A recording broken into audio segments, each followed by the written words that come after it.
এবছর দীপাবলিতে আমাদের বাড়িটা প্রদীপ দিয়ে খুব সুন্দর করে সাজাবো। চলে এসেছে দীপাবলিতে তোর মামার বাড়ি। মা, ছোট মামাদের বাড়িতে চলো না, দেখো।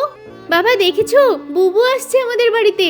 হ্যাঁ রে, তাই তো দেখছি, গাড়ি থেকে নামলো, নিশ্চয়ই আমাদের বাড়িতে আসবে। দে দে পানি দিয়ে হাতটা ধুয়ে ফেলি। দেখছিস না ওরা কত মাটি মেখে বসে আছে, আমাদের গায়েও মাটি লেগে যাবে। বড় মামাদের বাড়িতে চল, সবসময় খালি ছোট মামা ছোট মামা। ওই দেখো তোমার বোন এসেছে, বাড়ির কাজকর্ম করতে গিয়ে আমার দম বেরিয়ে যাচ্ছে। আমি কিন্তু ওদের জন্য রান্না বান্না করতে পারবো না, আগের থেকে বলে দিলাম। ঠিক আছে, আমি ওকে বাড়ি পাঠিয়ে দিচ্ছি। আরে ভাই, তোকে প্রণাম কর। এই না না, এসবের কোনো দরকার নেই। আর বোন তুই এখন কেন আসলি? বাড়িতে এমনিতেই কাজকর্ম চলছে, পরে আসলেই তো পারতিস।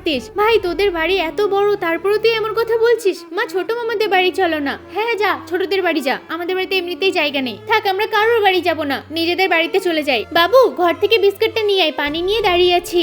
দেখো মা, ছোট মামা আমাদের অপেক্ষায় দাঁড়িয়ে আছে। তাহলে চল একটাবার ঘুরে আসি। কিরে ভাই, প্রদীপ বানাচ্ছিস না? সামনে তো দীপাবলি। হ্যাঁ, প্রদীপ তো বানাচ্ছিলাম, কিন্তু তোকে দেখে বাদ দিলাম। তুই কতদিন পর আসলি, এখন কাজ করলে কি হয়? এই নে বিস্কুট আর পানি খা। ওই ভাই বড়লোক হয়ে এবার কি করলো? আমি গেলাম, একটু পানি খাওয়ার জন্য বললো না। এই নে মনা, বিস্কুট খা, আমি একটু পানি খেয়ে নি।